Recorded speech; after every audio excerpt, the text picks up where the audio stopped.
everybody, and welcome back to another episode of Andrew Discusses, where today I'm actually taking a fan discussion, and I'm actually going to be giving my adaptation of the Gokaiger franchise from Super Sentai as to how I would have done it in Power Rangers.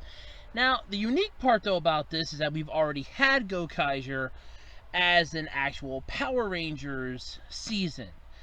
Sadly, it was lumped in with Gokaiger's Power Rangers season, both of which titled Megaforce and Super Megaforce, respectively.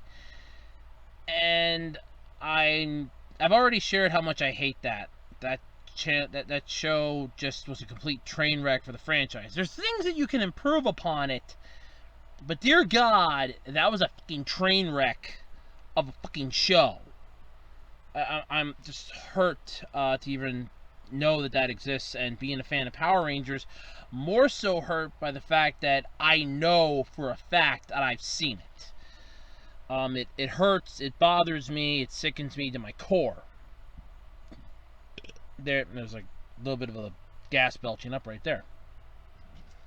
But nonetheless, I do have an idea or theory as to how I would have done a Gokaiger adaptation. And there's two different unique ways I could have done this, because I honestly could have just kept the premise, or at least the characters from Gokaiger, and actually made it a true anniversary season, like it should have been from the first place. It should have just been a anniversary season wholeheartedly, but it wasn't. It was a flat-out disaster. So there's two different ways you could go about this, and I'm going to give both ways in this video. So sit back, hike up your socks, and grab your Crocs, because we're about to get wet on this ride. If anybody gets that reference, it'll be a miracle. If anybody gets that reference, I'll be amazed. Hey, grab your Crocs and hike up your socks. We're about to get wet on this ride. Alright, so basically, there are two ways that you could do a adaptation for the Gokaiger franchise. And for those of you unfamiliar with Kaizo Sentai Gokaiger, it is the 35th anniversary season of the Super Sentai series in Japan. It dealt with a group of pirates led by Captain Marvelous, and basically the five of them, and then later on joined by the Earthling. It was Gokaiger, yeah. Basically, they protected the Earth from the Zygak Empire. The Zygak had actually attempted to conquer Earth prior, however, the 34 previous Sentai teams joined forces together to banish the evil, sacrificing their powers in the process to protect the Earth. Honestly, doing the ultimate sacrifice by giving up their powers to ensure that the Earth would be protected. However, all that was basically just the foreshadowing of things to come. This is actually one of the few really good Sentai series to jump into. Like, if you're a complete novice when it comes to the Sentai series and you have no idea where to start, I honestly recommend starting off with Gokaiger, because that's where I jumped in, and they don't spoon feed it to you, but they do a damn good job of explaining it. So if you're looking for a decent starting point for Sentai, I would say Gokaiger, and then work your way backwards. If you've seen Mighty Morphin Power Rangers, at least from Season 1, then go from Zyuranger, and just go forward from there. You'll pretty much have every Power Ranger season with the exception of Dairanger, and up to Gokaiger, yeah, you'd have at least all but Dairanger, basically. So anyway, how I would have done a adaptation for Gokaiger. So we have the two different ways. So this is the first way. I'm literally going to just keep the same characters from Gokaiger's adaptation, or Megaforce, which, let's face it, I'm hesitant to do that, but that's honest to God the first way that you would think about this, because this was supposed to be an anniversary season, and this first adaptation does work for that. So let me explain how this would go. So the same characters, the five Power Rangers from the Megaforce team, would be battling the Empire as they attempt to save as many of the people in the city as they can. Beaten, bruised, badly wounded, they find their way back to the command center, where their powers just separate from them. They just, demorph. Think like the final episode of Power Rangers Turbo, when their powers just dematerialized off of them because the morphing grid was pretty much thrown into peril. Because of this, Gosei and what the hell was his little bitch bot? Oh yeah, Tenso. I had to think what the little bitch bot was called. I just want to call him Discount Johnny 5, but yeah, I know how to name. So Gosei and Tenso basically tell the Rangers that their powers were tied to the morphing grid, but apparently because the Empire's here causing all sorts of havoc, the morphing grid has decided to try to protect itself by disconnecting the main power that the Rangers can draw from, so that the evil forces don't gain access to it. It could be easily explained, especially with the two-part episode where I forget what the hell the fucker's name was. Was it Ryan or something? Or no, Orion, I think it was. Where he basically got, well, you know which one I'm talking about, the silver one, where he got captured by Vrax, and he was basically held there, and that's why they couldn't use Super Mega Force powers. That was bullshit. But with my adaptation, keeping it similar to, to a point. Similar to a point. Basically, this mysterious figure emerges from the morphing grid, looks over at Tensu and goes, it's been a long time, and then basically just have a character that's literally the embodiment of the morphing grid in physical form. Gosei is well aware that this entity exists. Tensu's a little shocked that it's back, and it looks at the Rangers and goes, there's some major importance that you need to know, and basically will give them the Gokaiger powers, explaining to them that because the morphing grid has had to put itself into a sealed away form, you cannot access your regular Megaforce powers. There's no way to do that right now. Because of that, we have to find a new way for you to combat this evil. The Earth needs you. And what I would have them do is basically, instead of using the Megaforce powers as their base form, and then jumping into this super mode, as they fucking called it, the legendary mode, which is fucking bullshit, have it be that the Gokaiger powers are their default form, that they cannot access the Goseiger forms anymore as their base forms, but I'll explain in a moment. So, because of this mysterious entity, which is basically looks like a red warrior, which would allow you to utilize the costume from the Sentai series, just remove the badge that says 35 on it, and basically explains to them that, look, here's the deal. The powers are locked away. The morphing grid has put itself into a state of lockdown. It's basically put itself into a way that it can't access its full power. It's locked itself off from the rest of the Earth temporarily until it knows the threat is over. It's weary that the Rangers may not be able to handle the threat, and because of that, it doesn't want to have full access be given to the Rangers just in case they are defeated. In that case, then the morphing grid is technically exposed. The mysterious entity gives them their new morphers and their Ranger keys, telling them that these powers are separate from the morphing grid, yet closely connected to it. In other words, if the Rangers utilize these powers, they can tap into the morphing grid without having direct access to the morphing grid. Sort of like a backdoor access in a way.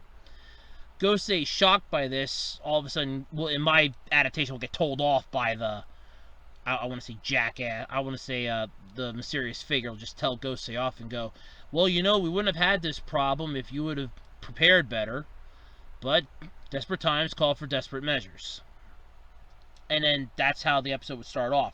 It would pretty much follow the same formula that it did in Gokaiger. So I would have like the Gokaiger suits, and I would have them tapping into the legendary Ranger powers, basically after the foot soldiers start mopping the floor with them. It's like, okay, we can't handle the foot soldiers. What the hell? They're too powerful for us. And all of a sudden, Gosei suddenly comes on and goes, tap into the power of the past legendary Rangers. And then all of a sudden, some of the keys inside the command center start to light up and come to life. You'll have the Samurai keys, the Go Ranger keys, and I'm trying to remember what the other team was that they used in that original episode. It's been a while since I watched Gokaiger, so keep that in mind. So the Rangers tap into those powers and temporarily transform. Now, this can also be explained as to, in my adaptation anyway, why they can't sustain that form permanently and for a long period of time. The backdoor access that the morphing grid's allowing them is temporary. Basically, it provides at least a good 10-minute transformation time, then that's it. Once that time limit's reached, it shuts the back door. By utilizing each Ranger key, they're accessing that back door again. and they can't access the same one twice. So in other words, you have to think of it like a randomizer program where they would have to basically utilize the power one time, then go to a different one, and then they could go back to the other one if need be. So there is that, but the keys would need to recharge basically. So because of that, they're not able to sustain those forms for long periods of time, hence why the Gokaiger powers are the default form. They're disconnected from the morphine grid, so they don't actually recharge like the other keys do. They recharge quicker, but they're also slightly weaker at first. They'll eventually gain power in the adaptation by having access to the Zeo Ranger powers, which would give them access to the Zeo crystals. And that would allow them to eventually grow stronger. Once they gain access to those powers, then all of a sudden they'll be like, hey, we actually have the ability to 100% hold our own now. We're getting stronger with each fight. As, you know, it would happen as the series would go on.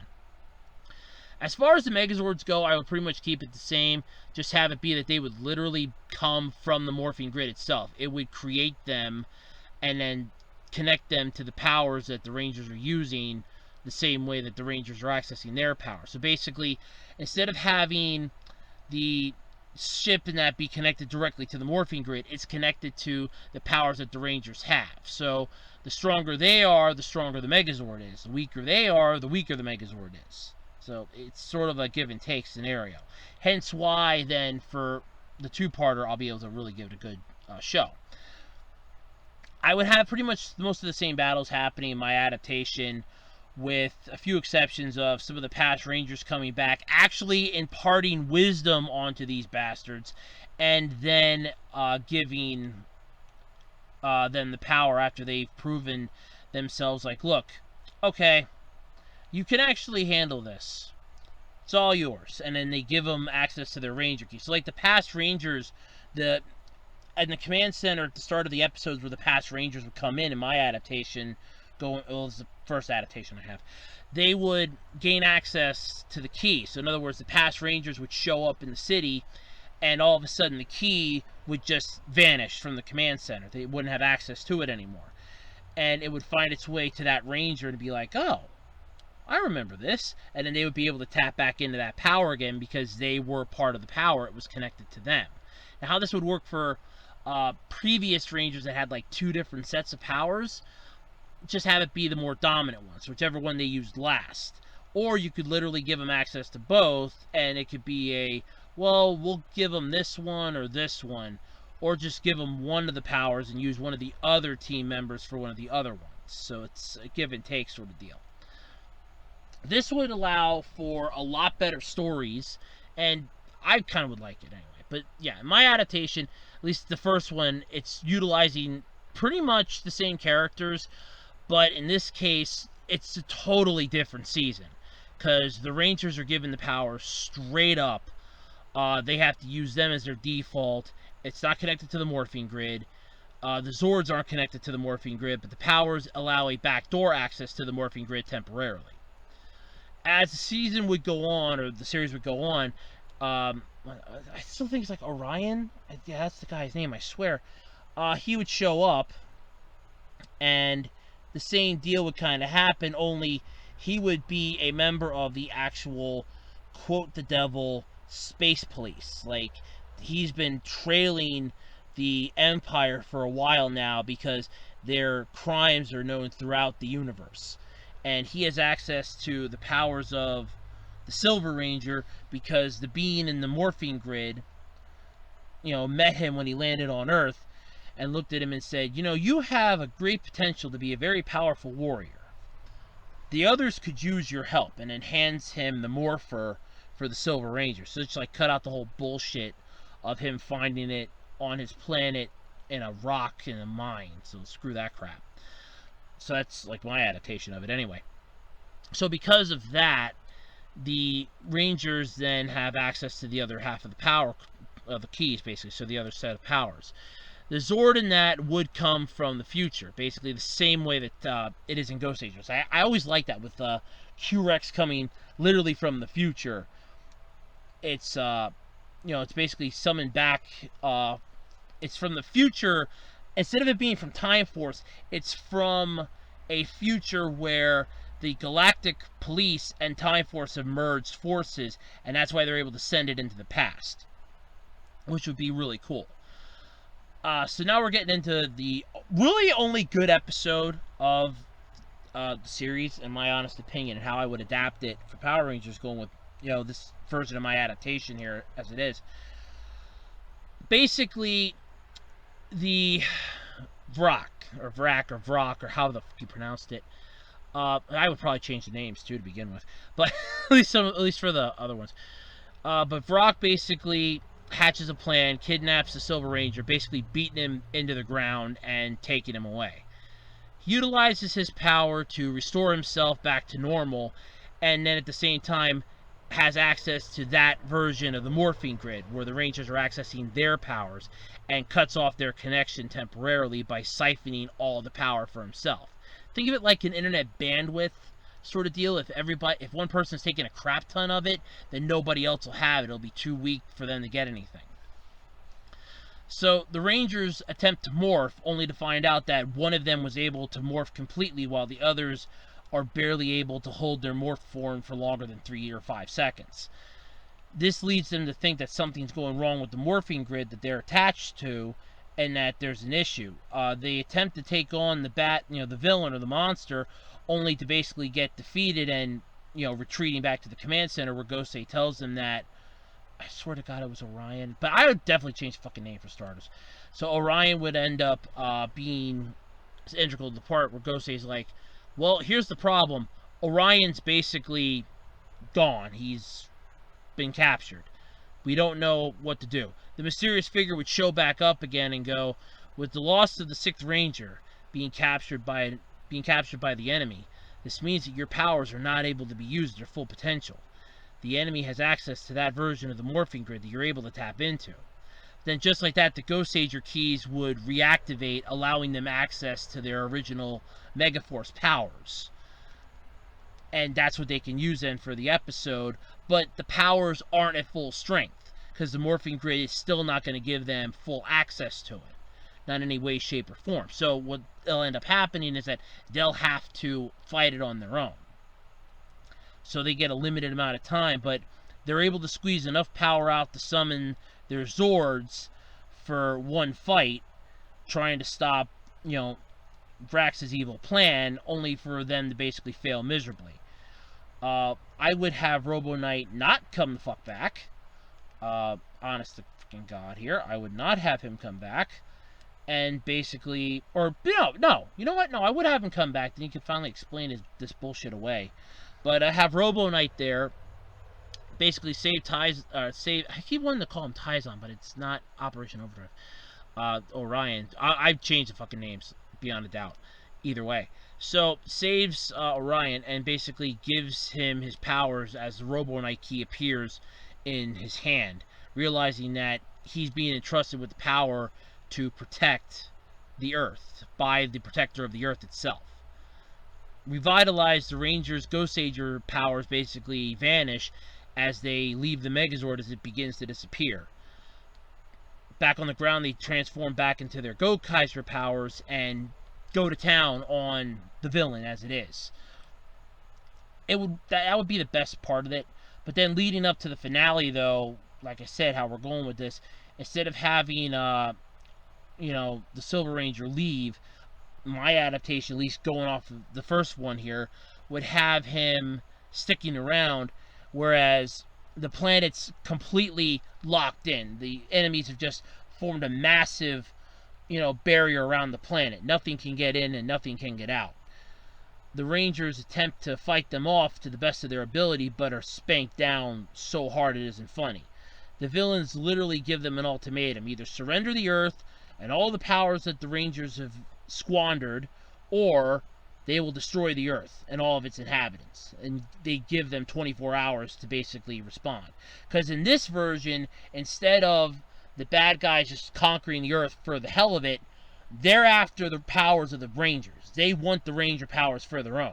Because in this adaptation, Bosco would actually be here. He would be one of the main generals that gained access to some of the Alien Ranger keys and is able to use some of the other powers and some of them that he managed to find scattered throughout the planet. So this would be the main obstacle they would have to take down, is the bad guys want the power of the Ranger keys because they want them to destroy the universe. They know that the power that the keys hold is extremely powerful enough to wipe out all life in the known universe, and they can rule with an iron fist. They want everything in the universe, and they want it now. So the Rangers are given a 24-hour ultimatum: either surrender the keys or kiss your planet goodbye. Attempting to figure out what to do, they're quickly trying to save as many people as they can from the aftermath of the monster, of them trying to defeat, the forces of the Empire, only to basically find themselves in a doomsday situation where the foot soldiers come down and start messing the place up, literally to draw them out and make sure that they obey by the ultimatum of 24 hours or else.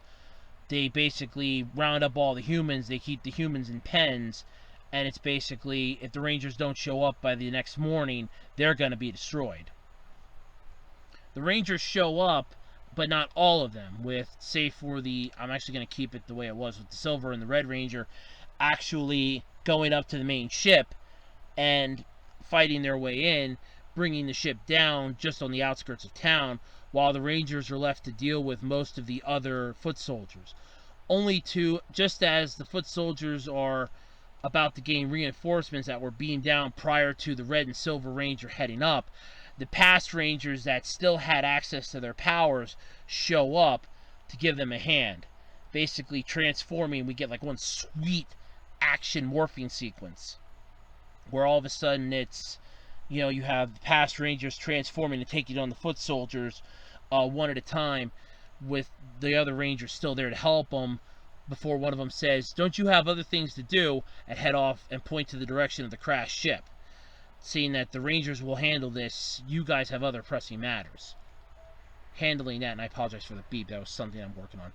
So, with that happening, then the Rangers would take on the final battle with the main villain, defeat them, and the legendary war would spill out as the remainder of the forces continue one final battle to basically avenge their leader, with a couple of the generals still there to lead the charge, especially the one that had access to the former Ranger powers, now pissed off that his master plan to take over and usurp the Empire is now over.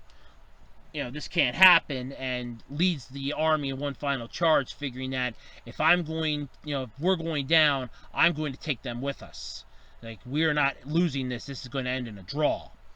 So the others basically charge in, and the Rangers prepare for the legendary war, which is basically the stock footage you get from the Sentai show, and that's how it would end, with the Rangers handing back the powers back in the power chamber to the entity from the morphine grid.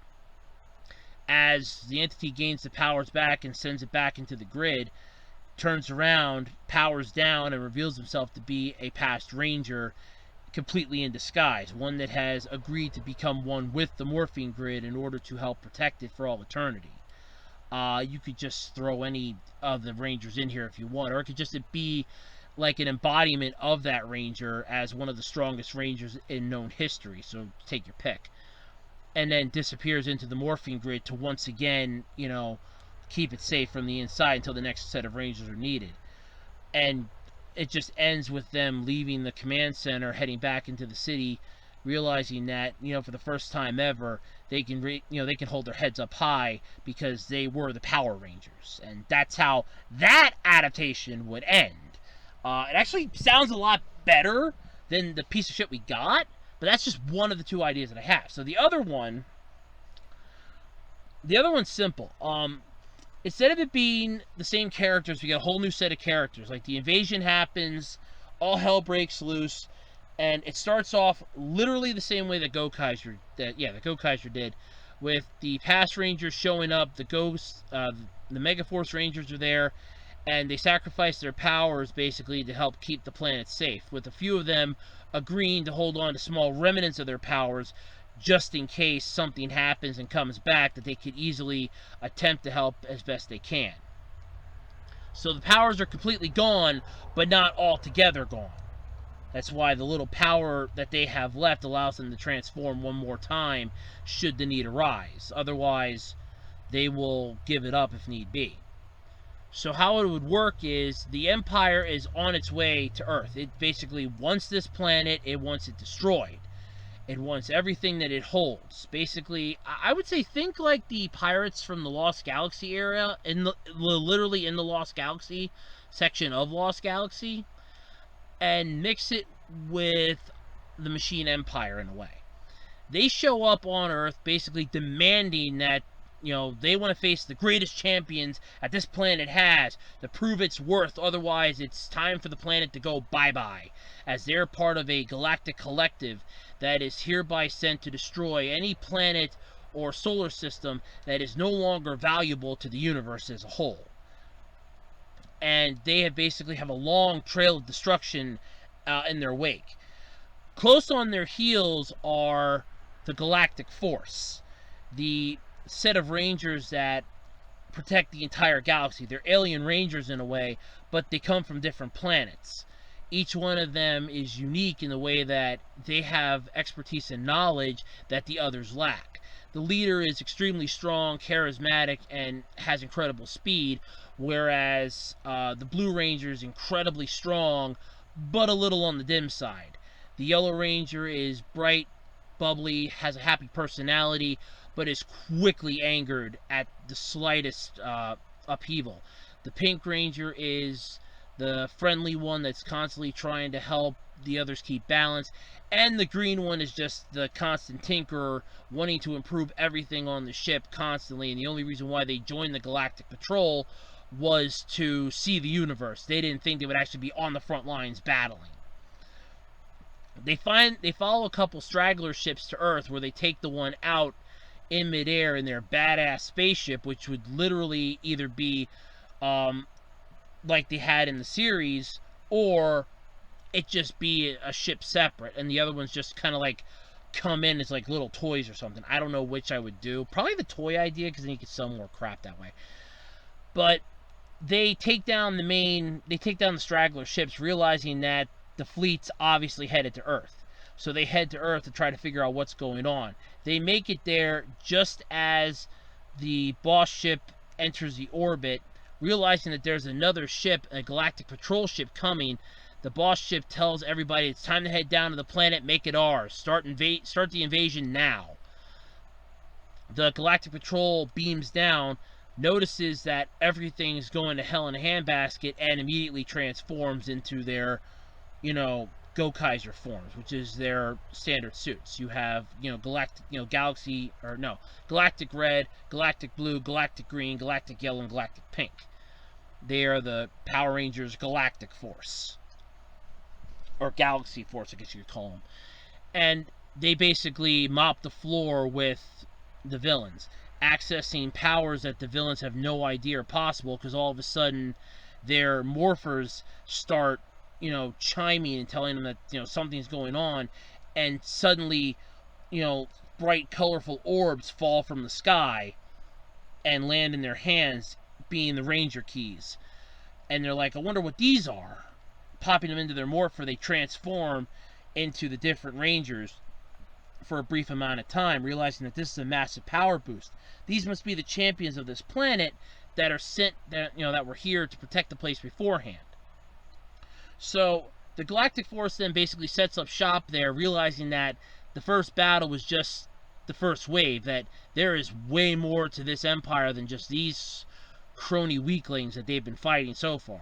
So they decide to set up shop on Earth, and with this adaptation, I would have them set up shop in the most iconic of places. You would think a police station or a detective shop. Nope, they set their base of operations in a bakery. A bakery. Nobody's going to suspect that they are a galactic police force if they're in a bakery. It's the perfect cover, because they don't want anybody on Earth to know that they exist. Earth isn't supposed to know that there are Rangers outside of the planet.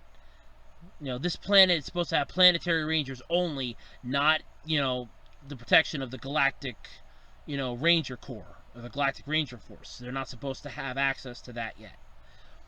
So they decide to keep themselves hidden underneath the bakery as their base of operations. So sort of like RJ's Pizzeria, or Jungle Karma Pizza, where the base of operations was in the back or upstairs, and the downstairs was the pizzeria. Only in this case, upstairs is the bakery, downstairs is their base of operations. They contact their headquarters and inform their captain that they've landed on Earth and that the Empire is here for some reason. They realize that Earth must be important to them, and they keep wondering why, since to them Earth is still uninhabited and basically not advanced enough to warrant the protection of the Galactic Ranger Force.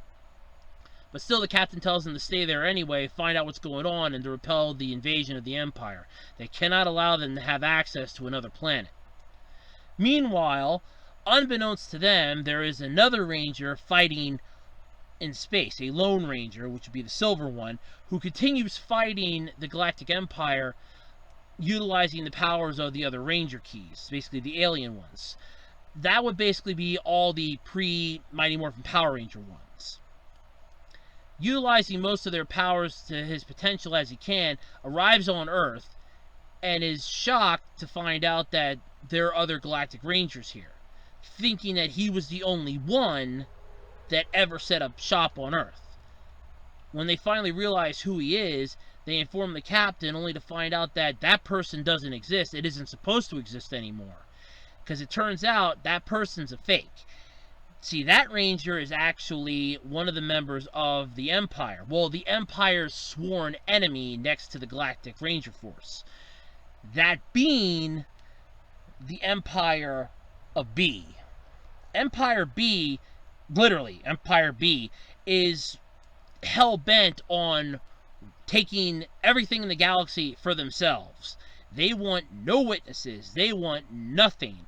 And they ended up stealing powers throughout the cosmos. They found some of the Ranger powers that were scattered after the previous Power Rangers defeated the first wave of enemies that attacked the Earth.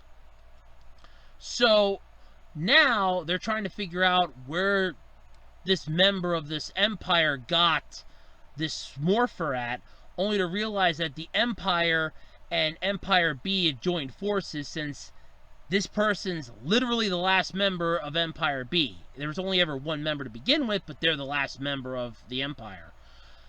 They captured the Silver Galactic Force Ranger and basically handed them over to the Empire as a bargaining chip to keep them alive. They figured the closer they are to the Empire, the better chance they have of getting more stuff, and then they could just hightail it the hell out of there when they get the chance. With Empire B revealed to be part of the Galactic Empire, they are now hell-bent on figuring out where the Empire has their hidden, galactic soldier. Only to find out that she is actually trapped up on the ship, literally hovering above the Earth, realizing that the Galactic Empire is here for the Ranger keys. The only thing that this planet could possibly have that nobody in the universe other than a few members of the Galactic Ranger Force even know about. They know that Ranger keys are prevalent here on Earth, that the Power Rangers are solely an Earth-based defense system created by the great and powerful Zordon as a way to protect the planet that he cared for so much. It's revealed then in this adaptation that Zordon not only left Eltar for certain reasons, but became trapped on Earth after a massive battle. Utilizing the power given to him by Ninjor, he found people that were willing to help fight to protect the planet. As they got older, he would replace them with ones that were stronger, younger, and faster to help keep up the fight. Eventually, nothing happened for the longest time, and hence why the universe and the Galactic Ranger Force figured that the planet Earth is a worthless dust pile. Nobody's going to be here for anything. There's no point even following through with this. This planet is done. With Zordon's destruction and the Z-Wave basically ricocheting throughout most of the cosmos, the Galactic Ranger Force figured that that's it. Evil's been annihilated, only to realize that the Z-Wave only affected from the planet Earth towards the planet Eltar and everything within that radius. That was it. these forces are from the other side of the universe where the Z-Wave never touched them. So they covertly sent a few Rangers throughout the cosmos to track down any of the remaining Ranger keys and any Ranger powers from previous planets that were already captured or destroyed by the Galactic Empire. Hence why the Ranger keys of the Alien Rangers exist for some of the Galactic Rangers. The Silver Ranger basically gets freed after it's revealed that they have her, and they're offering her as a bargaining chip for the Morpher and a few other things that the Rangers now have.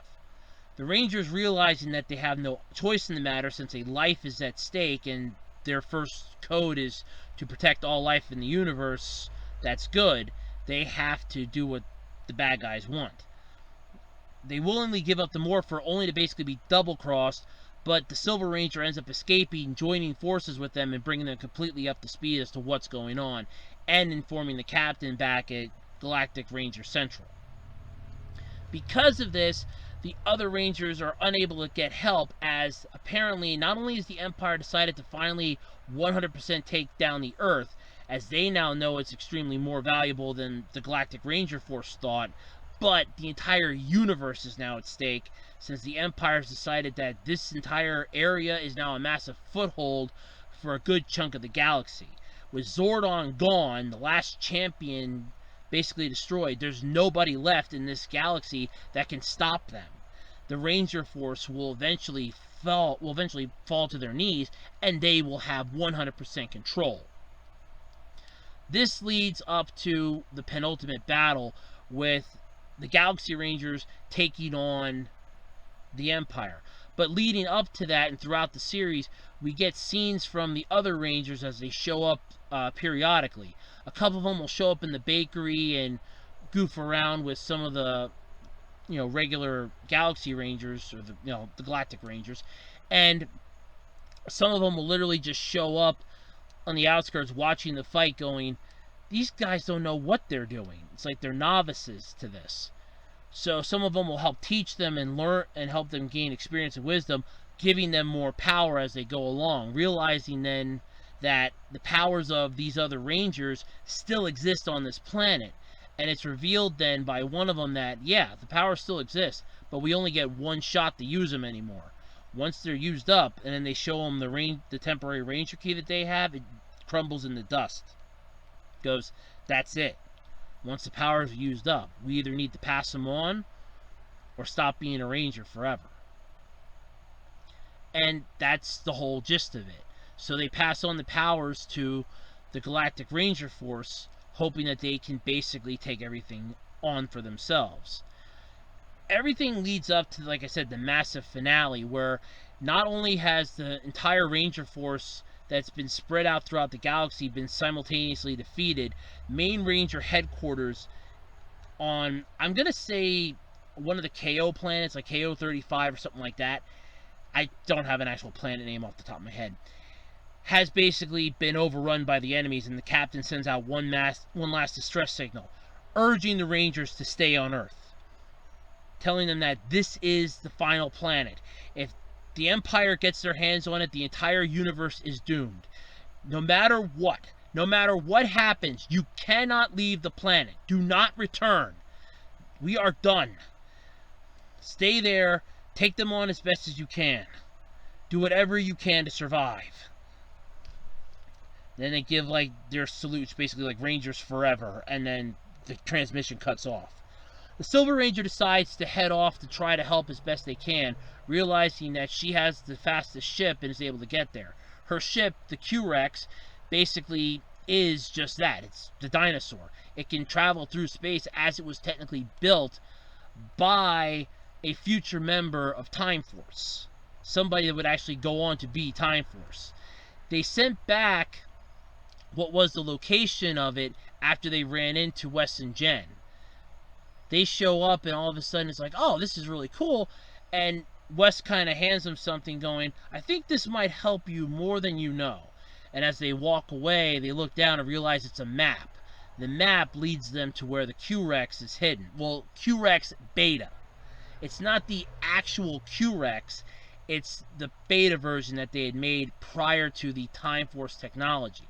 However, this person had made it themselves long ago after seeing the Power Rangers fight, and it would eventually be found in the future and used as the base template for the Q-Rex, hence why it's called Q-Rex Beta. Go figure. Anyway, because the Q-Rex ship can actually travel in space, the Silver Ranger decides to head off to try to help back at the main Ranger headquarters, only to be stopped as a massive fleet from the Empire shows up in the skies above the city. The Rangers quickly gather their Zords and take them on, but it'll basically end the same way that Gokaiger did, where the Zords are basically destroyed. That's it. The Q-Rex manages to just barely escape the Earth's atmosphere, but then is quickly decimated by a giant robot controlled by the actual villains. One of their massive ships gained the ability to transform into a giant robot and combine with two of the other ships to make itself even more powerful. It literally smacks the Q-Rex down to the planet, landing it right in the middle of the city, taking out half of the city in the process, with a giant crater remaining in what was technically downtown. The Rangers now, at this point in my adaptation, are now up against the wall. They have their powers, but the city is completely decimated, and the Empire is just completely launching wave after wave against the citizens. The Rangers are trying everything that they can to fight off the invaders. Their identities have now been revealed. Everybody in the city knows that they're the Power Rangers, but they know them as the best bakery in the city. Eventually, the Rangers have no choice but to retreat, as most of the civilians and citizens took shelter somewhere, and they contemplate what their final plan is. Attempting to repair the Zords as best they can for one final battle, they manage to get some of the Zords repaired, realizing that they actually have access to the Time Force keys, which could allow them to temporarily freeze time. An idea that a couple of the Rangers contemplate, realizing that this would be the last and final idea that they would have, but the problem is they would be trapped in there as well. So it's not exactly a good motive to go with. Another one of the former Rangers shows up with Alpha and a whole bunch of the other Rangers, willing to help as best they can. The Rangers rebuild the Zords overnight, and the next morning, as the Empire begins its final assault, the Rangers will hold their ground with their Zords and their mechs. Basically, in my adaptation, it's a hell of a lot better. And I know that this isn't like how I explained it with Lupin Ranger versus Pat Ranger, but this is how I would do this. So, with this adaptation, how it would end, the Rangers would still lose the Zords, but they would take down the giant mech that the Empire had at the same time. The Legendary War would technically happen, only with the Gokaigers now being part of it, as they have access to the same, they have access to their powers, and all the other Rangers have their powers returned to them, because the Gokaigers said that we're going to need all your help to defeat this. This is no longer a fight just for us. And they return all their powers to them. So with the whole Legendary War now about to begin once again, the Rangers lead the charge, taking down wave after wave of the bad guys, finally for the main villain himself to show up and just completely take out not only his own troops, but a good chunk of the former Rangers at the same time, knocking them practically unconscious and returning them to a powerless state, or just separating the powers from them entirely.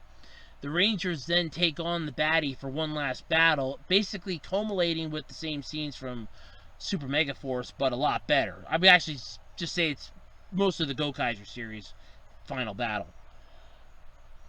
The battle basically ends with the Rangers defeating the bad guy, defeating the Emperor basically, by using every single Ranger power that they have access to. Every single one of them is returned to them, since the Rangers have pretty much been decimated. They realize that they need some type of powerful attack to finish off the Empire, because the Emperor grows to a massive size shortly after being defeated. With their Zords destroyed, they have no chance to stop this. Then finally, they realize that there is a way to stop this. They can utilize all the Ranger keys. If they do that, they can defeat the Empire once and for all, but the Earth will no longer have Power Rangers. Just as they're ready to do it, two of the Rangers stop them and say, this isn't right. If we do this, there's no longer Power Rangers. We can't take that chance. It's not just this Earth, but it's the entire universe that's at stake. There needs to be a light of hope. The Rangers then realize that there is a way to defeat it by channeling all of the energy that they have into one massive blast via their massive cannon. That's it. Once they do that, the wave that the Emperor lets off is enough to knock out and destroy all of the remaining foot soldiers, and thus, the series would come to an end. So, with my adaptation, instead of them being similar characters, they're an entirely new group, basically sent there by the Galactic Ranger Force, which would explain the Alien Rangers, and, in a way, would tie in and shoehorn in a good chunk of the mythos and some decent fan service from the previous Ranger season. Of course, you would have to have some way of bringing the fact that they're in this together somehow and tying it in with everything. So, of course, aside from the base of operations basically being a bakery, which was, ironically, the Yellow Ranger's idea, they end up also hanging out at a place called the shopping center, where pretty much everybody in town hangs out. I know it's kind of stupid, but it's one of those wishy-washy sort of deals. Like, they're not always at the one place, but they could be at the other place. Sort of like wishy-washy, I guess, but yeah. Either way, that's what my adaptation would be for Gokaiger in the Power Rangers franchise. So, what do you think? Let me know in the comment section below what you thought about either one of these adaptation ideas. And until next time, I'm Andrew Rhodes, and this has been Andrew Discusses.